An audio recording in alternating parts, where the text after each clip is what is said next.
নমস্কার।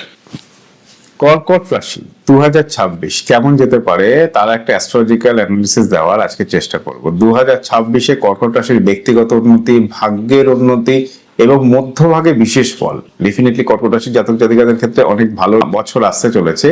বছরে গুরু অর্থাৎ বৃহস্পতি আপনাকে কিছুটা মিশ্র ফল দেবে, কিন্তু মধ্যভাগের পরের থেকে কর্কট রাশির জাতক জাতিকাদের ক্ষেত্রে পজিটিভ সাইন, সমস্ত ক্ষেত্রে পজিটিভ সাইন। আমরা যদি কর্কট রাশির গোচরের অবস্থান দেখে থাকি, তাহলে গোচরের অবস্থানে শনি মীন রাশিতে, নবম স্থানে ভাগ্য, কর্ম, ধর্ম, আয়, আধ্যাত্মিকতা, উচ্চশিক্ষা, পিতার শরীর স্বাস্থ্য, সবকটা সেক্টরে কিন্তু কর্কট রাশির জাতক জাতিকারা সাকসেস পেয়ে থাকবে। মোক্ষ লাভ হতে পারে, বিদেশ যাত্রার যোগ প্রবল, ব্যয় স্থানও কিন্তু তুলনামূলকভাবে যথেষ্টই ভালো আছে। কর্কট রাশির জাতক জাতিকাদের ক্ষেত্রে কিছুটা ব্যয় হবে, বাক শক্তি বৃদ্ধি পাবে, টকিং পাওয়ার কর্কট রাশির জাতক জাতিকাদের বাড়বে। ভাগ্য সহায় হবে, কর্ম এবং ব্যবসা ক্ষেত্রে উন্নতি। ফেব্রুয়ারির পর থেকে কর্মজীবনে যথেষ্ট লাভবান হয়ে থাকবেন। আটকে থাকা কাজ, কর্কট রাশির জাতক জাতিকাদের ক্ষেত্রে আটকে থাকা কাজ যেগুলো রয়েছে সেই জায়গাগুলো সাকসেস হবে। জীবনে 2026-এ কর্কট রাশি গুরুত্বপূর্ণ ডিসিশন নিতে সক্ষম হবেন। অনেকদিন ধরে যে ডিসিশন পেন্ডিং পড়ে রয়েছে সেই ডিসিশন কিন্তু কর্কট রাশির জাতক জাতিকারা এই 2026-এ নেবেন এবং সেক্ষেত্রে সাকসেস পাবেন। আপনার পেশাগত জীবন, আপনার কর্মজীবন, আপনার ব্যক্তিগত জীবনে আপনার ভাবমূর্তি আরো উজ্জ্বল হবে।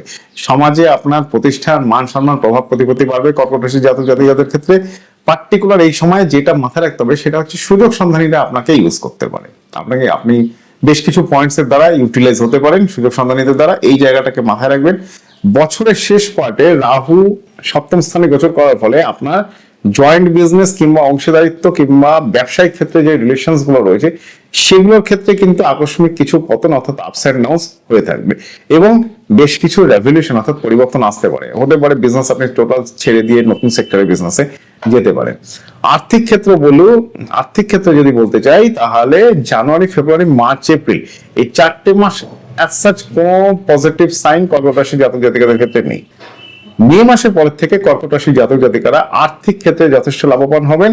ইনভেস্টমেন্টটার ব্যাপারে যখন করা হবে, কর্কট রাশির জাতক জাতিকারা বুঝে শুনে বিনিয়োগ করবেন, ইনভেস্টমেন্টটা করবেন, যথেষ্ট বেটারমেন্ট আসতে থাকবে। বৃহস্পতি দ্বিতীয় স্থানে গোচর করে থাকবে এই বছর, তাহলে 2026 বছরের শেষ ভাগে নভেম্বর ডিসেম্বর। বৃহস্পতি যদি সেকেন্ড স্থানে গোচর করে থাকে তখন আপনার ক্ষেত্রে স্থির আয়, আর্থিক বৃদ্ধি এবং লাভই লাভ, সমস্ত দিকের ক্ষেত্রে কিন্তু কর্কট রাশির জাতক জাতিকারা লাভবান হয়ে থাকবেন বছরের শেষ দিক থেকে। সো প্রথম দিকের দৃষ্টি কিছুটা ভালো না, সেটা আমি আপনাদের প্রথমের প্রোগ্রামের শুরুতেই বলেছিলাম। লাস্ট ফিনিশিং যত দিন যেতে থাকবে তত কর্কট রাশির জাতক জাতিকারা ডেভেলপমেন্ট করতে থাকবেন এবং শুধু 2026 নয়, 2027-28 কিন্তু কর্কট রাশির জাতক জাতিকাদের ক্ষেত্রে যথেষ্ট লাভজনক ব্যাপার। এবার কর্কট রাশির ঠিক মিডল সেক্টর পয়েন্টটা উল্লেখ করে দিই। একদম বছরের মিডল পয়েন্টে যেটা এসে থাকবে সেটা হচ্ছে অপ্রত্যাশিত কিছু লাভ কিংবা ইনভেস্টমেন্টের জায়গায় আপনারা ভালো গেইন করতে পারবেন। সেটা বেশ কিছু ইন্স্যুরেন্স সেক্টরও ইন্ডিকেট করে থাকে, গোল্ড রিলেটেড সেক্টর ইন্ডিকেট করে থাকে। এই সমস্ত জিনিসগুলো কর্কট রাশির জাতক জাতিকাদের ক্ষেত্রে পজিটিভ সাইন। প্রেম এবং দাম্পত্য জীবন কিন্তু মোটের ওপর সোসো, বিশেষ কিছু ভালো বলতে পারলাম না, বিশেষ কিছু খারাপও বলতে পারলাম না।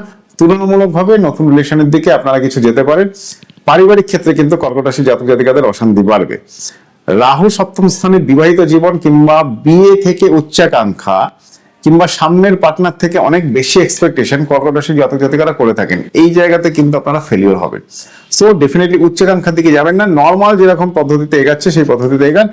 নভেম্বর থেকে রাহু সপ্তম স্থান এবং কেতু আপনার রাশির ক্ষেত্রের উপরে প্রবেশ করে থাকবে। এটা আপনার ক্ষেত্রে কিছুটা নেগেটিভ, বিয়ে সংক্রান্ত ব্যাপারে ডেফিনেটলি কিছুটা নেগেটিভ।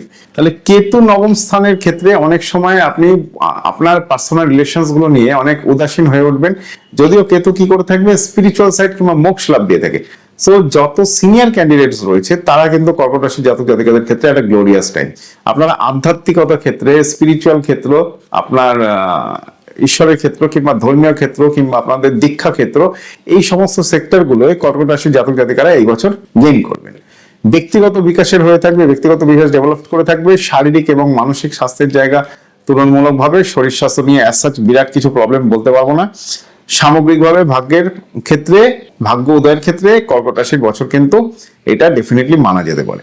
কি করবেন, প্রত্যেক সপ্তাহে পার্টিকুলার সোমবার দিন এবং বৃহস্পতিবার দিন ডেফিনেটলি কেশরের তিলক লাগাবেন এবং মহাদেবের পুজো অর্চনা করার চেষ্টা করবেন। আর এর সাথে বলে দিই, বৃহস্পতিবার দিন ডেফিনেটলি কর্কট রাশি জাতক জাতিকারা একদম এন্টায়ার টোটাল 2026 ইয়েলো কালারের বস্ত্র পরিধান করার চেষ্টা করুন, পার্টিকুলার বৃহস্পতিবার। বৃহস্পতি আপনাদের ক্ষেত্রে ভালো আছে, বৃহস্পতি ভাগ্যের উদয় এনে দিয়ে থাকে। সো আপনার লাইফে অনেকগুলো বেটার ডেভেলপমেন্টস তো আপনাকে বৃহস্পতিই দেবে।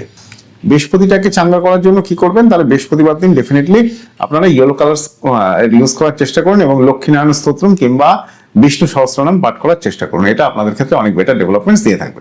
কর্কট রাশি ডেফিনেটলি আমি ওভারঅল অ্যানালিসিস করলাম, যার যার ব্যক্তিগত হরোস্কোপ অনুযায়ী রাশিফলের কিন্তু তারতম্য হতে পারে।